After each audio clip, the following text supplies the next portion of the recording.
الحمدللہ الحمدللہ وسلام علی عبادہ الذین اصطفیٰ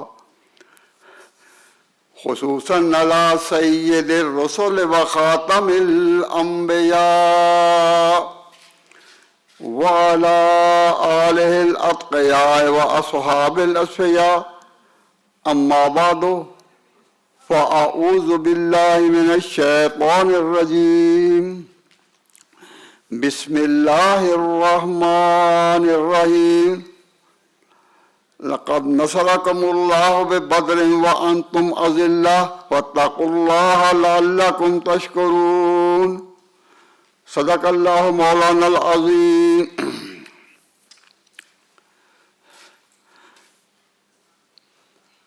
برادران اسلام، اسلام مسلمانوں پر اس بات کو فرض کرتا ہے، مسلمانوں پر یہ بات فرض ہے کہ وہ جہاں بھی رہیں اسلام اور اس کے نام کو عزت و شوکت اپنی طرف سے جتنی فراہم کر سکتے ہیں کریں۔ کسی ایسی جگہ رہنا جہاں مسلمان کی مسائل میں اور مسلمانوں کی کوششوں میں اسلام کو عزت اور شوکت دینی نہ ہو، وہ جائز ہی نہیں، وہاں رہنا بھی جائز نہیں۔ وہاں سے ہجرت ضروری ہو جاتی ہے۔ مسلمان جہاں بھی رہیں، یہ تو نہیں کہ جو وہاں غیر مسلم ہیں ان کو زور سے مسلمان کریں، یہ تو ناجائز ہے۔ کسی کو جبراً عقیدہ بدلنے پر مجبور نہیں کیا جا سکتا، لیکن اسلام کو وہ قوت اور شوکت حاصل رہے کہ اس کا نام اونچا ہو۔ جہاں مسلمان اس کے لیے کوشش نہ کریں وہاں رہنا جائز نہیں ہوتا۔ اس کو کہتے ہیں مستضعفین کی زندگی، اس کو کہتے ہیں مستضعفین کی زندگی، کہ کمزور پنے کی زندگی بسر کرنا۔ اسلام کمزور پنے کی زندگی بسر کرنے کی اجازت نہیں دیتا۔ مسلمان اپنی ہمت کے مطابق جہاں بھی ہوں کوشش کریں کہ اسلام کے نام کو، اسلام کے کام کو، اسلام کے نام کو اور اسلام کے کام کو عزت اور شوکت مہیا کریں۔ جہاں یہ شوکت نہیں وہاں کچھ بھی نہیں۔ نبی پاک صلی اللہ علیہ وسلم اور آپ کی جماعت کے بارے میں ایک پروپیگنڈا غلط طور پر چلا رہا ہے کہ مسلمان ایک دہشت گرد قوم کا نام ہے، اور انہوں نے ابتدا میں جنگ بدر اس طرح لڑی کہ ایک قافلہ قریش مکہ کا قافلہ، رؤسائے مکہ کا قافلہ شام سے چلا رہا تھا مکہ کی طرف، اور مسلمانوں نے رستے میں اس پر تجارتی قافلے پر حملہ کر کے مال لوٹ لیا۔ یہ تو لٹیروں کی ایک جماعت ہے۔ یہ وہ اعتراض ہے جو ان غیر مسلمین کے حلقوں میں ہمیشہ کیا جاتا ہے۔ تو جب بھی جنگ بدر کا ذکر آتا ہے برسر عام وہ کہتے ہیں، اور اورینٹل لکھتے ہیں کہ مسلمانوں نے اس قافلے پر حملہ کیا تھا جو تجارت کا سامان لے کر شام سے مکہ کی طرف جا رہا تھا۔ تو اس کے بیک گراؤنڈ کو پوری طرح سمجھنا ضروری ہے۔ سب سے پہلے تو اس بات کو یہ جانیں، جاننے کی کوشش کریں کہ جیسا میں نے غالباً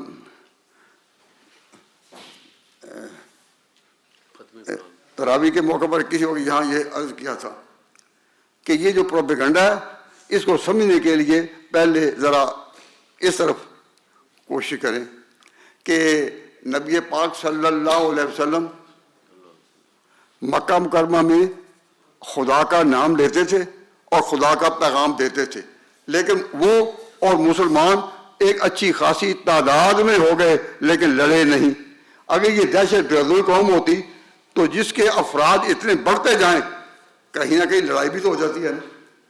لیکن نبی پاک صلی اللہ علیہ وسلم 13 سال مکہ میں رہے، 13 سال میں ڈیولپمنٹ کیا ہوئی اس کے متعلق اتنی بات ذہن میں رکھیے کہ نبی پاک صلی اللہ علیہ وسلم خود اکیلے تھے، پیچھے کوئی طاقت، فوجی طاقت، کوئی برادری کی طاقت، کوئی فوجی طاقت، برادری کی طاقت اور کوئی دولت کی طاقت پیچھے کوئی نہیں تھی، صرف ایک یتیم خدا کے نام کی آواز دے رہا ہے۔ لیکن 13 سال آپ نے جو خدا کے نام کی آواز دی اور دنیوی طور پر قوت اور طاقت کا کوئی سہارا نہیں، تو آپ نے کبھی یہ بھی جاننے کی کوشش کی کہ اس میں ڈیولپمنٹ کتنی ہوئی ایک کی آواز میں؟ کیا کسی یتیم کی آواز میں جس کے پیچھے کوئی سہارا نہ ہو، پیچھے کوئی طاقت نہ ہو، کوئی فوجی طاقت نہ ہو، کسی ملک سے ساز باز نہ ہو، کسی بیرونی امداد کی امید نہ ہو، کیا ایسی ڈیولپمنٹ ہوتی ہے؟ اگر مسلمان نوجوان وہ ڈیولپمنٹ یاد رکھیں تو یہ اعتراض کہ مسلمان یہ دہشت گردی سے آگے چلے ہیں خود بخود ختم ہو جاتا ہے۔ مثلا یہ یاد رکھیں کہ حضور صلی اللہ علیہ وسلم پر مکہ مکرمہ میں اس وقت ایمان لانے والے کس قوت اور طاقت کے ساتھ آگے بڑھے ہیں؟ سب سے پہلے میں ایک بات کی طرف توجہ دلاتا ہوں۔ نبی پاک صلی اللہ علیہ وسلم کے صحابہ میں، حضور کے صحابہ میں ایک صحابی حضرت ابو ذر غفاری کا نام آپ نے سنا ہوگا۔ ابو ذر غفاری مکہ کے رہنے والے نہیں تھے، مکہ کے رہنے والے نہیں تھے، یہ باہر سے آئے ہوئے تھے۔ اور نبی پاک صلی اللہ علیہ وسلم نے جب اسلام کا اعلان کیا، حضور نے جب خدا کے نام کی آواز دی، تو جو لوگ پہلے مسلمان ہوئے ہیں ان میں مکہ کا یہ مسافر ابو ذر غفاری بھی تھے، اور مورخین نے لکھا ہے کہ وہ 5ویں یا 6 مسلمان تھے۔ جن لوگوں نے ابتدا میں اسلام قبول کیا ان میں ابو ذر غفاری 5ویں 6 درجے میں مسلمان ہیں۔ تو جب آپ مسلمان ہو گئے، نبی پاک صلی اللہ علیہ وسلم کے ہاتھوں پر اسلام قبول کیا، اس کے بعد آپ اپنے قبیلے میں واپس چلے گئے، اور وہاں جا کر انہوں نے جو حضور کا پتہ دیا، حضور اکرم صلی اللہ علیہ وسلم نے خبر دی اور دعویٰ اسلام اور اعلان توحید کا ذکر کیا، تو غفارہ کا قبیلہ جو تھا آدھا مسلمان ہو گیا ابو ذر غفاری کے ہاتھ پر۔ یعنی پورے کا پورا قبیلہ جو ہے اس میں سے آدھے جو ہیں وہ اسی وقت مسلمان ہو جائیں۔ یہ سچائی کی آواز کے سوا اور کس کا ثمرہ ہو سکتا ہے کہ جو اعلان کرنے والا ہے وہ ایک یتیم ہے، اس کے ساتھ کوئی دنیوی بہار نہیں اور کوئی دنیوی طاقت نہیں، اور جو ایمان لانے والا ہے وہ بھی مسافر غفارہ سے آیا ہوا اور 5 اور 6 درجے میں مسلمان ہوتا ہے، اور جا کر جب وہ پیغام دیتا ہے تو آدھا قبیلہ جو ہے وہ مسلمان ہو گیا۔ اتنی جلدی خود مکہ میں بھی اسلام اتنی جلدی نہیں پھیلا جتنا وہاں جا کے پھیلا۔ تو نبی پاک صلی اللہ علیہ وسلم 13 سال کے بعد جب ہجرت کر کے مدینہ گئے تو یہی ابو ذر غفاری پھر اپنے قبیلے سے نکل کر حضور کے پاس آ کر ہم مجلس ہو گیا اور وہیں رہائش اختیار کر لی۔ تو حضرت ابو ذر غفاری کو مدینہ منورہ میں شمار کیا جاتا ہے، حالانکہ اسلام اس نے مکہ میں قبول کیا بطور مسافر کے، اور پھر اس کی آواز میں یہ اثر ہوا کہ آدھا قبیلہ مسلمان ہو گیا، تو مسلمانوں کی طاقت بڑھنے لگی۔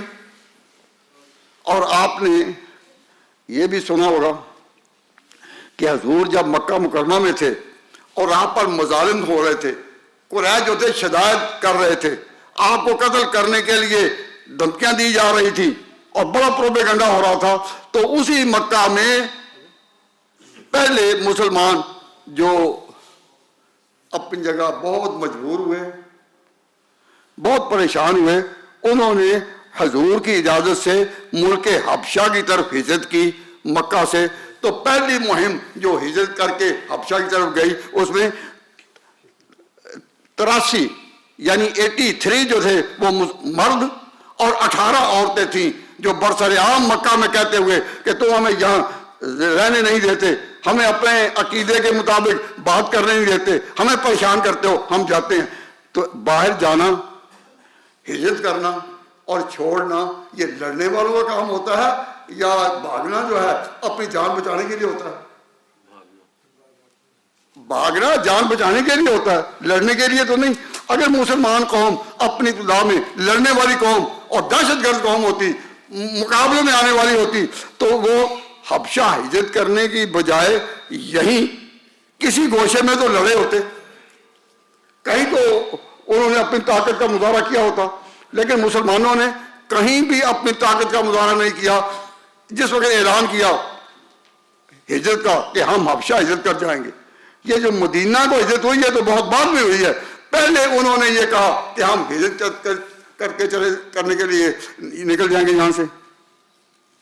تو میں نے عرض کی کہ مسلمانوں کی مہم جو مکہ سے نکلی اس میں 83 مرد اور 18 عورتیں تھیں، وہ چلے گئے اور پھر جہاں وہ گئے وہاں حبشہ کی جو ہجرت کرنی تھی تو وہاں کا بادشاہ وہ خود حبشی تھا، عیسائی تھا۔ وہاں جا کر ان مسلمانوں نے جو اس کے دربار میں تقریر کی اور حضور کا تعارف کرایا تو جو حبشہ کا بادشاہ تھا وہ خود مسلمان ہو گیا۔ لیکن اتنی کمزوری رہی کہ جب اسے مسلمان ہونے کا اعلان کیا تو دیکھا کہ اس کے درباری اور بڑے بڑے رؤساء جو ہیں، افسر جو ہیں اور جو فوجی ہیں وہ اس سے خوش نہیں۔ تو اس نے یہ سمجھا کہ اب اگر میں مسلمانوں کے ساتھ چلا گیا تو ملک یہ سنبھال لیں گے، ہمیں کہیں اور ہجرت کرنی پڑے گی۔ تو اس نے اپنے ایمان کو ظاہر نہیں کیا، لیکن حضور اکرم صلی اللہ علیہ وسلم کی باتوں میں اسے پوری تصدیق اور تائید کر دی۔ اور پھر اس کا وہ بادشاہ وہ رہا، حبشہ کا بادشاہ نجاشی رہا، تو وہ وہیں آیا تو نہیں، لیکن اس کا ثمرہ یہ ہوا کہ جب وہ فوت ہوا تو کہاں فوت ہوا؟ حبشہ میں ہی۔ اس کی فیوچر رائٹس، اس کی جو آخری رسوم ہے وہ کس طرح ادا کی گئی؟ جس طرح حبشہ میں کرتے ہیں اسلام کے مطابق۔ تو وہاں جنازہ پڑھنے کی کوئی صورت نہ تھی، تو اللہ تبارک و تعالیٰ نے اس حبشی نجاشی کو اتنی عزت دی کہ نبی پاک صلی اللہ علیہ وسلم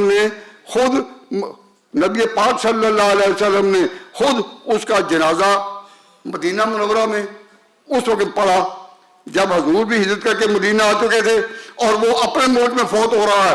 وہاں جب یہاں اطلاع پہنچی تو نبی پاک صلی اللہ علیہ وسلم نے یہاں جنازہ پڑھا، کیونکہ جنازہ کی نماز فرض کفایہ ہے، کچھ مسلمان ادا کر لیں اب کسی کے ذمہ نہیں، لیکن اگر کوئی بھی ادا نہ کرے پھر سارے گناہ گار ہیں۔ تو نبی پاک صلی اللہ علیہ وسلم نے اس کا غائبانہ نماز جنازہ پڑھی۔ تو جس شخص کی نماز جنازہ اپنے ملک میں نہ ہو، کہیں نہ ہوئی ہو، ادا ہوا ہی نہ، اس کے لیے نماز غائبانہ کی اس طرح صورت ہے کہ غائب طور پر بھی مسلمان پڑھ سکتے ہیں۔ تو حضور اکرم صلی اللہ علیہ وسلم نے غائبانہ نماز جنازہ اس طرح پڑھی کہ چونکہ اس کا جنازہ وہاں پڑھا ہی نہیں گیا تھا، اور لوگوں نے یہاں ایسا رواج بنا لیا ہوا ہے کہ کسی کا جنازہ اپنے شہر میں بھی ہو جائے تو دوسرے کا پڑھتے ہیں۔ نجاشی کا جنازہ اس لیے پڑھا گیا کہ وہاں اس کا جنازہ ہوا ہی نہیں تھا، لیکن اللہ تعالیٰ نے اس کو یہ عزت دی۔ کیوں عزت دی؟ کہ اس وقت اس نے حضور کے حق میں اتنی بات کہی تھی، تو نبی پاک صلی اللہ علیہ وسلم کی آواز میں اور بات میں اتنی تاثیر تھی کہ حبشہ کی طرف ہجرت کرنے والا اس وقت کس قائد کا ہونا ہے؟ ایک یتیم جس کے ساتھ کوئی دنیوی بہار نہیں اور دنیوی طاقت نہیں، تو اتنے آدمی وہاں چلے جاتے ہیں۔ اور جن لوگوں کو اللہ تعالیٰ نے حج پر جانے کا بھی موقع دیا، ان کو پتہ ہے کہ مکہ مکرمہ سے تھوڑے سے فاصلے پر مینا کا مقام ہے۔ اب تو مینا ایک شہر کی طرح آباد ہو جاتا ہے اور اس پہ پوری بہار آ جاتی ہے جب حاجی لوگ جاتے ہیں، لیکن حضور کے زمانے میں جب کہ آبادی بہت کم تھی، خود عربوں کی اپنی آبادی بھی کم تھی، تو منا ایک دوسرا صحرا، یہ مکہ کے قریب کی ایک دوسری صحرا تھی. نبی پاک صلی اللہ علیہ وسلم ایک خدا کی آواز دیتے ہوئے جب منا میں پہنچے تو حضور کے مدینہ ہجرت کرنے سے پہلے ایک ہی دفعہ منا کے مقام میں آپ نے جب خدا کا نام لیا اور خدا کے نام کی آواز دی تو اسی وقت 70 مرد جو تھے وہاں مسلمان ہوئے ایک ہی مجلس میں. یہ کبھی انسان سوچتا ہے کہ کیا ایک یتیم کی آواز میں اتنی بڑی تاثیر کہ ایک آواز دی تو 70 ہو گئے، ہجرت کرنے والے 83 ہو گئے، اور ابو ذر غفاری ہو کر گئے تو انہوں نے پھر پورے آدھے قبیلے کو مسلمان کر لیا. تو میں عرض یہ کر رہا ہوں کہ مسلمانوں میں اگر ذرا بھی یہ لڑنے کا شوق ہوتا یا لڑائی کا جذبہ ہوتا یا طیش میں آنے والے ہوتے تو مکہ مکرمہ میں جب ان پر اتنے شدائد کیے جا رہے تھے اور حضور کو قتل کرنے کے ارادے کیے جا رہے تھے تو کوئی کہیں بھی کوئی لڑائی ہوئی؟ کہیں بھی لڑائی نہیں ہوئی. اور نبی پاک صلی اللہ علیہ وسلم بھی اس طرح وہاں سے گئے چھپتے چھپاتے غار میں سہارا لیتے ہوئے کسی کو بتانے کے بغیر. آپ رات کے وقت سفر کرتے اور دن کے وقت نہ. تو ایسی حالت میں جو جائے کیا اس کے بارے میں کہا جا سکتا ہے کہ مسلمانوں کی جڑ میں یہ دہشت گردی ہے اور یہ لڑنے والے؟ اگر لڑنے والے ہوتے تو لڑنے والوں نے صرف ان کے ساتھ لڑنا ہے جو تجارت کے لیے شام جا رہے تھے. تو بات یہ سمجھنے کی یہ ہے کہ نبی پاک صلی اللہ علیہ وسلم اور صحابہ کے بارے میں جب کبھی یہ آواز آتی ہے کہ یہ ایک دہشت گرد قوم ہے تو میں کہا کرتا ہوں نوجوانوں سے اور خاص طور پر طالب علموں سے کہ یہ باتیں کتابوں کے حوالوں کی تو نہیں، کتابوں کے حوالے تو علماء جانتے ہیں، جب ضرورت پڑے گی وہ دکھا بھی دیں گے. لیکن آپ کچھ باتیں زبانی اس طرح یاد رکھیں کہ نبی پاک صلی اللہ علیہ وسلم کی مکہ مکرمہ میں تاریخ جو گزری اور 13 سال جو گزرے، اس کے جو باتیں میں نے چند آپ کے سامنے بیان کی ان کو یاد رکھنا کوئی مشکل کام ہے. تو میں مسئلہ بتا رہا ہوں کہ مسئلہ یہ ہے کہ مسلمانوں کے لیے اسلام کے نام کو اونچا رکھنا، اسلام کی عزت اور شوکت، اسلام کی عزت اور شوکت جو ہے اس کا نام اونچا رکھنا یہ مسلمانوں پر فرض ہے. اور جہاں مسلمان ایسی زندگی میں ہوں کہ حضور کے نام کو وہ اونچا اور عزت کے ساتھ نہ رکھ سکیں تو انہوں نے مسلمانوں والی زندگی اختیار ہی نہیں کی. آج کل ہم نے یہ دیکھا کہ اگر نوجوانوں کو کہیں کہ تم اسلامی معلومات اور تاریخی معلومات فراہم کرو اور جنگ بدر کے پس منظر جو ہے اس کو پوری طرح سمجھو، جب ان کو کہا جائے تو اول اس بات کو سنتے نہیں. اب میں نے آپ کے سامنے چند باتیں کی کہ نبی پاک صلی اللہ علیہ وسلم ایک یتیم کے طور پر اٹھے، آپ کے ساتھ کوئی دنیوی طاقت نہیں، کوئی دولت کی بہار نہیں، کوئی جائیداد نہیں، اپنی برادری وہ دشمن ہو چکی، بیرونی کسی ملک کا سہارا نہیں، کسی بیرونی دوسرے ملک سے خط و کتابت نہیں، کوئی ساز باز نہیں، باہر کی کوئی طاقت نہیں، کہیں کی کوئی ایڈ نہیں اور گرانٹ نہیں. ایک یتیم کھڑا ہوتا ہے اور وہ 13 سال کے اندر حبشہ کی طرف گئے تو لشکر کا لشکر، مینار میں پہنچے تو لشکر کا لشکر، ابو ذر غفاری کا پیغام وہ لشکر کا لشکر. اتنی جلدی جو اسلام پھیلا اور اس 13 سال میں ایک واقعہ بھی نہیں آیا کہ مسلمان لڑے ہوں. تو مسلمان اگر لڑنے والی قوم ہو تو اس وقت لڑنا تھا نا. تو مسلمان اگلے واقعات جو ہیں اس میں عقل کے ساتھ اتنا بھی نہیں کہتے کہ جو لڑنے والا کو بھی بھاگتا ہے. تو نبی پاک صلی اللہ علیہ وسلم ابو بکر صدیق کو ساتھ لے کر جو وہاں سے نکلے ہیں اور غاروں میں چھپتے چھپتے مدینہ پہنچے ہیں تو لڑنے کے لیے پہنچے ہیں.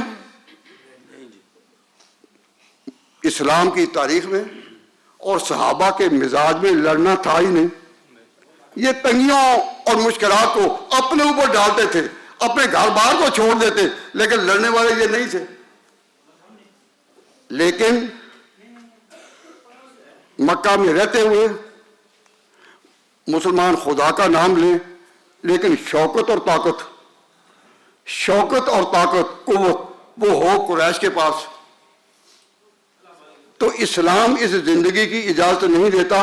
نبی پاک کو اللہ نے حکم دیا کہ آپ ہجرت کر کے مدینہ چلے جائیں اور اپنی ایک خود سلطنت کی بنا رکھیں. کیوں؟ جب تک کہ مسلمانوں کو یہ سیاسی شوکت اور اسلام کو عزت اور شوکت کے ساتھ آگے تعارف کرانا یہ موقع نہیں ملے گا، وہ اسلام پر بہار نہیں آئے گی. تو اللہ تعالیٰ نے جب یہ حکم دیا تو نبی پاک صلی اللہ علیہ وسلم وہاں سے نکلے، لیکن ابھی تک لڑے نہیں، چھپ چھپا کر نکلے. حضور نے جب ہجرت کی اور مکہ مکرمہ میں سے آپ نکل کر مدینہ منورہ آ گئے تو کب آئے؟ جب دشمن پیچھے لگے ہوئے تھے. جب حضور غار میں تھے ابوبکر صدیق کے ساتھ تو وہ تلاش کرنے والے پیچھے آ رہے تھے. جب دشمن پیچھے لگے ہوئے تھے اور حضور اکرم صلی اللہ علیہ وسلم اس طرح آ گئے تو کیا اندازہ ہے کہ حضور یہ سوچ سکتے تھے کہ ہمیں یہ مدینہ میں امن سے رہنے دیں گے؟ نہیں. حضور کو پورا یقین تھا کہ یہ مدینہ پر حملہ کریں گے، اپنی طاقت فراہم کریں گے اور پھر مدینہ پر حملہ کریں گے. تو مدینہ میں ایک باوقار اور باعزت زندگی کے لیے حضور کو اللہ تعالیٰ نے یہ حکم دیا جب مدینہ میں آئے کہ اللہ تعالیٰ نے سورہ حج میں یہ آیت اتاری کہ اُذِنَ لِلَّذِينَ يُقَاتَلُونَ بِأَنَّهُمْ ظُلِمُوا وَإِنَّ اللَّهَ عَلَىٰ نَصْرِهِمْ لَقَدِيرٌ، کہ اب اجازت ہے کہ تم اپنی قوت اور طاقت کے لیے اگر کوئی تمہیں تمہارے اپنے اس حق سے، بنیادی حق سے محروم کرنا چاہے، اب تمہیں لڑنے کی اجازت ہے. تو جب تک خدا کی طرف سے وحی نہیں آئی مسلمانوں نے کوئی لڑنے کا قصد نہیں کیا. تو نبی پاک صلی اللہ علیہ وسلم مدینہ منورہ میں پہنچتے ہی آپ نے پورے مدینہ میں جو قبائل تھے، مدینہ میں وہ اس طرح تمدن تو نہیں تھا، کوئی شہر اور سڑکیں ہوں اور کچھ آبادیاں اور بلڈنگ ہوں. وہ لوگ تو خانہ بدوشوں کی ایک زندگی بسر کرتے تھے. جب مدینہ منورہ آئے تو ہر میل 8 میل کے فاصلے پر یہ قبیلہ ہے، وہ قبیلہ ہے، وہ قبیلہ ہے. تو قبائل کا ایک جال بچھا ہوا تھا. تو نبی پاک صلی اللہ علیہ وسلم نے سیاسی طور پر یہ سوچا کہ ان قبائل کے ساتھ ہم معاہدہ کریں کہ اے قبائل، تم اگر ہمارا ساتھ دو، اگر تم ہمارا ساتھ دو تو کوئی بھی تم پر حملہ کرے دوسرا قبیلہ، ہم تمہارا ساتھ دیں گے. تو نبی پاک صلی اللہ علیہ وسلم کو ہجرت کے ہوئے 7 مہینے ہوئے. ہجرت کر کے جب آپ مدینہ منورہ آ گئے تو ابھی 7 مہینے ہوئے تھے کہ نبی پاک صلی اللہ علیہ وسلم نے ان قبائل کو جوڑنا اور ان کو مرتب کرنا یہ پروگرام بنایا. تو نبی پاک صلی اللہ علیہ وسلم نے جہاں بھی حضور نے جہاں بھی اپنے کچھ آدمی بھیجے حالات کی ترتیب کے لیے اور خود نہیں گئے، ان کو کہتے ہیں، ان مہمات کو کہتے ہیں سرایا. سرایا یہ سریہ کی جمع ہے. تو وہ کچھ سفر تھے جو نبی پاک صلی اللہ علیہ وسلم نے صحابہ میں ترتیب دیے کہ تم ادھر جاؤ، تم ادھر جاؤ، تم ادھر جاؤ، تم ادھر جاؤ، تم ان قبیلوں کے پاس جاؤ، تم ان کے پاس جاؤ اور ان کے ساتھ معاہدے کرو، ان کو امن کا پیغام دو کہ تم ہمارا ساتھ دو، عقیدہ تمہارا جو بھی ہو، لیکن اپنے قبیلے کے تحفظ کے لیے، جان مال کے تحفظ کے لیے تم ہمارا ساتھ دو، ہم تمہارا ساتھ دیں گے. تو معلوم ہوا کہ جو لڑنے کی اجازت تھی وہ اس لیے نہیں تھی کہ اپنا عقیدہ پھیلایا جائے، وہ اس لیے تھی کہ سلطنت مدینہ کو وہ عزت اور شوکت مہیا کی جائے کہ مسلمان ایک باعزت زندگی بسر کر سکیں. کافر جو ہے ان کو بھی کہا گیا تم ہمارے ساتھ معاہدہ کر سکتے ہو. اسلام جو ہے وہ اس زبردستی کسی کو مسلمان کرنے کا حامی نہیں، لیکن امن و امان کا پیغام جو ہے اس میں تم ہمارے ساتھ ہو جاؤ. تو کئی غیر مسلم بھی اس وقت ایمان لانے کے بغیر ہی مسلمانوں کے ساتھ وہ شامل ہوئے اور آپس میں حضور نے مدینہ پہنچ کر خود یہودیوں سے بھی معاہدے کیے. سیاسی طور پر اپنی قوت کو مضبوط کرنے کے لیے آپ نے اس سے کہا کہ مدینہ منورہ پر کوئی حملہ آور نہ ہو سکے. تو میں یہ عرض کرتا ہوں کہ جن مہمات میں، جن فوجی تحریکات میں اور قبائل میں حضور خود شامل نہیں ہوئے اور آپ نے بھیجا آدمیوں کو، ان کو کہتے ہیں سریہ، اور جس میں آپ خود بھی گئے ان کو کہتے ہیں غزوہ. تو جنگ بدر ایک غزوہ ہے جس میں حضور خود ہے، لیکن اس کے بیک گراؤنڈ میں یہ بات سمجھیں کہ نبی پاک صلی اللہ علیہ وسلم کو ہجرت کر کے مدینہ آئے ہوئے 7 ماہ گزرے تھے، 7 ماہ گزرے تھے کہ آپ نے پہلا سریہ نکالا۔ مسلمانوں کی تاریخ میں یہ پہلا سریہ ہے۔ اس کا امیر حضور نے حضرت حمزہ کو بنایا۔ حضرت حمزہ جو شہید ہوئے ہیں وہ تو آگے احد میں جا کر ہوئے نا، لیکن حضرت حمزہ ایک بڑے طاقتور جرنیل اور سپاہ سالار اور بہادر قسم کے فرد تھے۔ حضرت حمزہ کو حضور اکرم صلی اللہ علیہ وسلم نے امیر بنایا اور کہا کہ تم سیف البحر ایک جگہ ہے کہ تم اس طرف جاؤ، کہ سیف البحر میں جو لوگ ہیں ان میں اس طرح پیغام دو کہ جو ساتھ شامل ہوتے ہیں امن و امان کی خاطر ان سے معاہدہ کرنا پڑے معاہدہ کرو، کوئی رستے میں رکاوٹ آئے اس رکاوٹ کو دور کرو، تو ان کو بھیجا۔ نبی پاک صلی اللہ علیہ وسلم جب آئے تو آپ نے سیف البحر کی طرف حضرت حمزہ کی قیادت میں صرف 30 مہاجرین بھیجے۔ مہاجرین کن کو کہتے ہیں؟ جو مکہ سے گئے تھے۔ حضور جب مدینہ میں آ گئے تو جتنے لوگ مکہ کے آئے تھے وہ تو تھے مہاجرین، لیکن جتنے لوگ پہلے سے یہاں مسلمان ہو چکے تھے اور اب بھی مسلمان ہو رہے تھے ان کا نام تھا انصار۔ تو نبی پاک صلی اللہ علیہ وسلم نے مدینہ پہنچتے ہی انصار کو کہا تھا کہ انصار، اللہ کے نام پر جب تم ہمارے ساتھ شامل ہو گئے تو اگر کوئی شخص ہم مہاجرین پر حملہ کرے کہ تم مکہ سے آئے ہو، مکہ سے تم آئے ہو، تم ایسے ہو، تو ہم پر کوئی حملہ کرے ہم اپنا بوجھ تم پر نہیں ڈالیں گے، یعنی زبردستی تمہیں نہیں کہیں گے اے انصار اب تم لڑائی مول لو۔ تو نبی پاک صلی اللہ علیہ وسلم نے حضرت حمزہ کو جب بھیجا تو ان کے ساتھ جو آدمی بھیجے وہ خالص مکے والے تھے، مہاجرین، انصار میں نہیں کسی کو بھیجا۔ کیوں؟ انصار کے ساتھ معاہدہ تھا۔ انصار نے کہا تھا حضور ہم آپ کے ساتھ ہیں، ہم دین اسلام میں داخل ہو چکے، لیکن اگر کوئی مدینہ پر حملہ آور ہوگا پھر تو ہم لڑائی کے لیے نکلیں گے، جب تک کوئی مدینہ پر حملہ نہ کرے ہم لڑائی کے لیے نہیں نکلیں گے۔ تو نبی پاک صلی اللہ علیہ وسلم کو پتا تھا کہ میرا انصار کے ساتھ یہ معاہدہ ہوا ہے، تو حضور نے پہلا سریہ بھیجا حضرت حمزہ کی قیادت میں، صرف 30 اور 30 کے 30 مہاجرین تھے، اور 1 ماہ بعد آپ نے دوسرا سریہ بھیجا حضرت عبیدہ بن حارث کی قیادت میں، تیسرا آپ نے بھیجا حضرت سعد بن ابی وقاص کی قیادت میں، اور ہر ایک میں صرف مہاجر، انصار نہیں۔ آپ کو جب کہا جاتا تو آپ یہی کہتے کہ بھئی ہمارا ان کے ساتھ یہ قول ہوا ہے، عہد ہوا ہے کہ انہوں نے کہا تھا کہ کوئی مدینہ پر حملہ آور ہوگا تو ہم لڑیں گے، لیکن باہر جا کر نہیں۔ تو حضور تو باہر بھیج رہے تھے کہ باہر کے چھوٹے چھوٹے جو قبائل ہیں ان کو ایک ترتیب میں لا کر ہم اپنی ایک قوت بنائیں۔ تو جس پاک پیغمبر نے ان لوگوں کو جنہوں نے ان کے ہاتھ پر اسلام قبول کیا مگر وہ تھے مدینہ کے، ان کو جبر نہیں کہا کہ اب تم ہمارے ساتھ لڑنے کے لیے نکلو۔ انہوں نے کہا تھا اگر کہ مدینہ پر حملہ آور ہوگا ہم نکلیں گے، لیکن باہر جا کر نہیں۔ اور حضور نے مہاجرین کو اور اپنے صحابہ کو کہا کہ باہر نکل کر جتنے بھی قبائل ہیں ان کے ساتھ معاہدات کرو۔ کیوں؟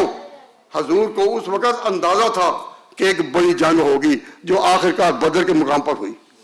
تو جنگ بدر کی تیاری کے لیے آپ پہلے چھوٹی سطح پر، قبائل کی سطح پر ان کو ترتیب دینا چاہتے تھے۔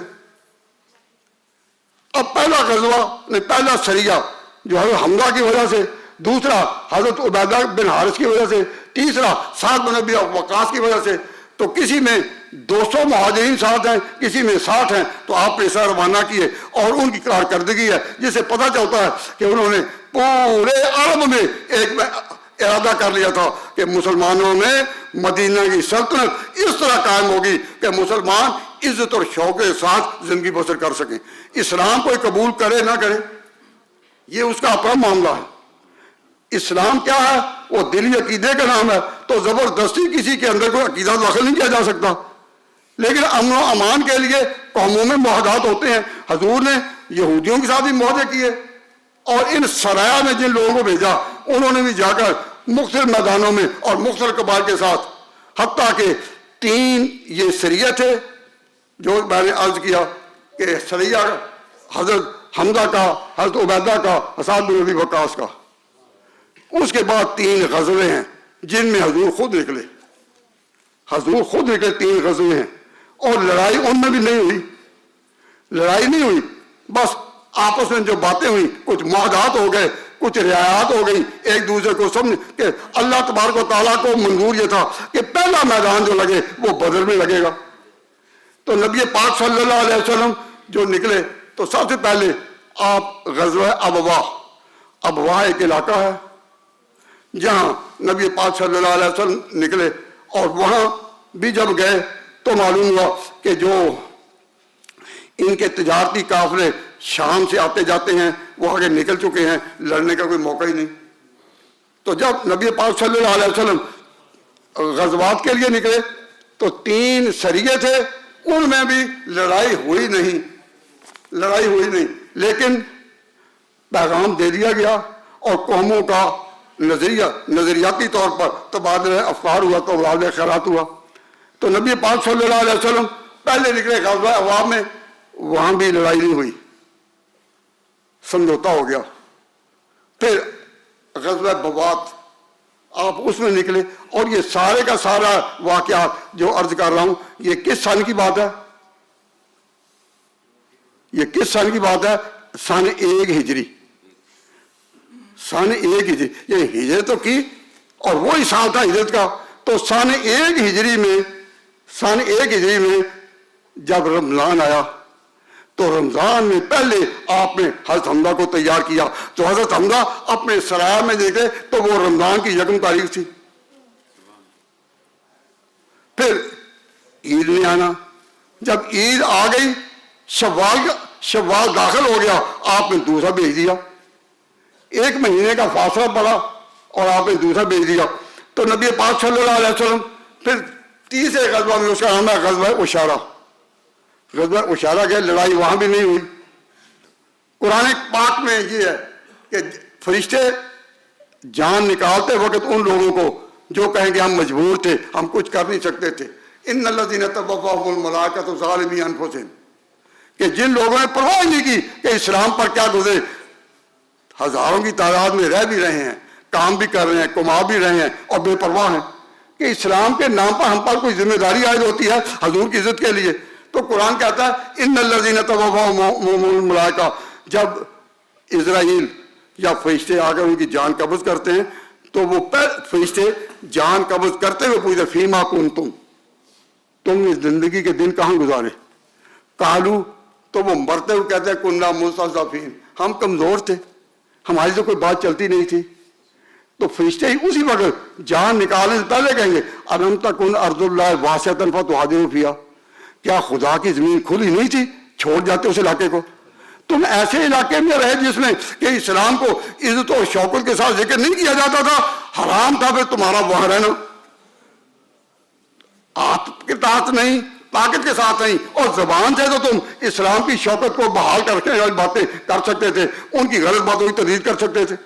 الم تکن ارض اللہ واسعۃ فتہاجروا فیہا، اللہ تعالیٰ اولئک مأواہم جہنم. تو میں اس لیے بات عرض کرتا ہوں کہ مسلمان جہاں بھی رہیں وہ اس نیت سے رہیں کہ ہم نے اس اپنے دین کو قائم رکھنا ہے، خود نماز روزے کی پابندی کرنی ہے، اور اسلام کی شوکت اور عزت کو ہم نے رکھنا ہے، قائم رکھنا ہے، بحال کرنا ہے. کوئی شخص اسلام، پیغمبر، قرآن اور اسلام کے خلاف کوئی ایسی بات نہ کر سکے جس سے کہ ہم ان لوگوں میں آ جائیں کہ جن کو فرشتے نزا کے وقت کہیں گے الم تکن ارض اللہ واسعۃ فتہاجروا فیہا. ہم نے اسی عقیدے کے ساتھ کہ مسلمانوں میں اتنی تعلیم ہو کہ وہ اسلام کے اوپر جو بھی حملہ ہو اس کا جواب دے. مثلا میں نے کہا کہ جو لوگ یہ کہتے ہیں کہ اسلام پھیلا ہے تلوار کے ساتھ، تو کیا آپ اتنا نہیں سوچ سکتے کہ ایک یتیم کے پاس کون سی تلوار تھی؟ مکے میں چند لوگ جو تھے ان کے پاس کون سی تلوار کی؟ کیا تلوار رکھنے والے اور تلوار سے لڑنے والے مائگریٹ کرتے ہیں، وہ ہجرت کے ساتھ بھاگتے ہیں، اور کچھ تو کبھی ہے نوجوان مسلم تدبر بھی کیا تو نے؟ مسلمانوں سوچو تم کن لوگوں کی اولاد ہو؟ تو خالد بن ولید کی، سعد بن ابی وقاص کی، ان لوگوں کے جن نام لینے والے ہو، تو تمہارے اوپر ذمہ داری عائد ہوتی ہے کہ جہاں بھی اپنے آپ کو مسلمان کہو تو اسلام کی عزت اور شوکت جو ہے اس کو قائم رکھنے کے لیے تمہارے پاس ذرائع ہیں۔ میں ان بات اس وقت آگے بات چلا نہیں سکا، وقت تھوڑا تھا، تو اسی بات پر ختم کرتے ہیں آج انشاءاللہ العزیز۔ اس کے لیے آپ سے اپیل کی تھی میں نے یہ کہ رمضان پورے میں ہر شخص اپنے طور پر سوائے اسٹوڈنٹس کے ہر شخص اپنے طور پر یہ ذمہ داری ادا کرے، اپنے آپ سے پوچھے، ایک جمعے میں نہیں، دوسرے میں نہیں، تیسرے میں نہیں، چوتھے میں، کہ کم از کم ہر شخص جو ہے وہ رمضان میں اسلام کی عزت و شوق کو قائم رکھنے کے اتنا بڑا ادارہ بن گیا۔ اس ادارے نے اب وہ تعلیمی کام جو سیرت ٹیچنگ کے ساتھ میں نے پچھلی دفعہ عرض کیا تھا وہ کرنا ہے، تو آگے بڑا کام ہے۔ تو میں نے آپ سے اپیل کی تھی اور پھر میں نے کہا کہ یہ پورا کرتے ہی نہیں، سب سے اپیل کروں، تو آج میں نے کہا کہ چونکہ جمعۃ الوداع ہے تو میں نے یہ اپیل کی ہے، تو ایسا نہ ہو کہ کوئی شخص یہ کہے کہ ہر شخص جو ہے وہ کہے کہ جی نہیں ہمارے موقع نہیں تھا۔ تو میں الحمدللہ یہاں حاضر ہونے سے پہلے اپنی طرف سے 1000 مفتی صاحب کے پاس پیش کر چکا ہوں۔ کیوں جی؟ اپنی ذمہ کہ میں نے جو مردمان سے بات کہی تھی کہ کوئی شخص ایسا نہ ہو کہ جسے کم از کم یہ نہ ہو، جس طرح کے بھی حالات ہوں اس کے مطابق جن کو اللہ تعالیٰ نے زیادہ وسعت دی ہے وہ زیادہ بھی دیں۔ اسلام کی روح سے، قرآن کی روح سے، جنگ بدر کی روح سے، ان واقعات کی روح سے مسلمان جہاں بھی رہیں، یہ تو نہیں کہ کسی کو زبردستی مسلمان بنائیں، اسلام ہرگز کسی کو جبرن اپنے مذہب میں داخل کرنے کی تعلیم نہیں دیتا، لیکن یہ ضرور کہتا ہے کہ مسلمان اپنے دین کی عزت و شوکت کو قائم رکھیں، اللہ رسول کے نام کی عزت کو، قرآن کی، کعبہ کی عزت کو۔ اب بھی جن حضرات نے یہ رمضان سارا چلا گیا، 2 دن باقی ہیں، اپنی یہ ذمہ داری ادا نہیں کی، میں ان کی خدمت میں پھر یہ کہ یہ موقع پھر نہیں آئے گا، یہ موقع پھر نہیں آئے گا۔ اپنے حالات کا جائزہ لو، محاسبہ نفس، اور جمعۃ الوداع کے موقع پر کم از کم جتنا بھی آپ اس وقت کر سکیں کریں، جو اپنا ہزار پورا نہیں کر سکے اس پورا کرنے کے لیے اکیڈمی میں آج ختم شام کو وہ شامل ہو سکیں گے۔ وما علینا الا البلاغ۔